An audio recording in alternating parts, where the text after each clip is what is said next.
I was working with Coldwell Banker, and we get Cardis leads, military leads, and I was assigned Anthony. Anthony called me, or I called Anthony, and he's in Hawaii, and he tells me he wants a condo, he wants a 2-bedroom, 2-bath, blah, blah, blah. Well, I found him a condo, and looking back on that, there was no way that would have ever worked, but I did. I was on the 3rd floor, no elevator. No elevator, stairs. So anyway, we went through it, and we've decided he doesn't want a condo, he needs a single-family home. So I found him several single-family homes, FaceTimed him. He fell in love with one with a pool in the back, but the picture... Oh, that was amazing. The picture was amazing. The house, no. And so I got on site, because he was not here. He was in Hawaii. No. And I went to see the house, and I called him, and I said, this is not the house you're going to purchase. Oh, but I love that backyard. I said, no, you don't. This is the problem. I was just walking around.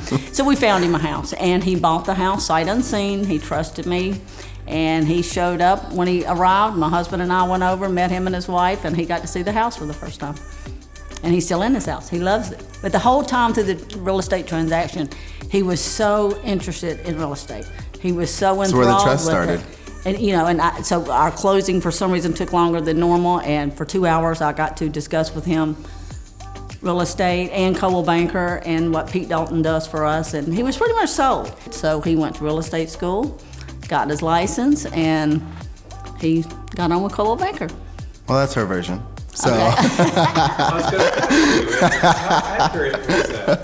so it was a stressful, just being in Hawaii, and then she calls me and I'm like, yes. And so she's like, oh, I'm your realtor. I was like, no, my realtor is Bernie. She's like, yeah, I'm Bernie. I was like, oh, you're a female? My bad.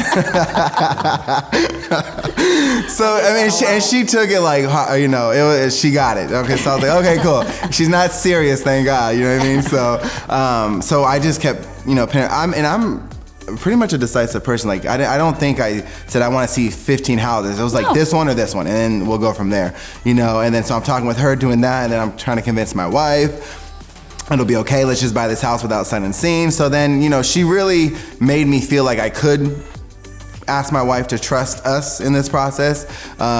So that kind of that's where the trust started, and that's what I go back to when I'm now, because I'm now the realtor. So when I have my customers, I go back to how I felt being out of state and what she did for me. So I kind of, because of her, I took her methods, but because I'm extra, I added like 50 folds to it. Are you extra? Just a little bit. So then that's where it started. And then when we finally closed and everything, I didn't let her just disappear.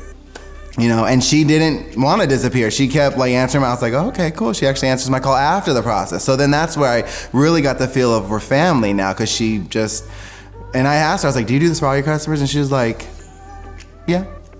So then I really got that feel of family, and that's where it just went on hill. But I was still in the Navy for 2 more years after that, so she had to convince me to leave my career in the Navy. So for all my chiefs out there who are upset I left the Navy, she's the reason why. So that's how it started, and I'm truly blessed that I got that phone call and that said I'm your realtor.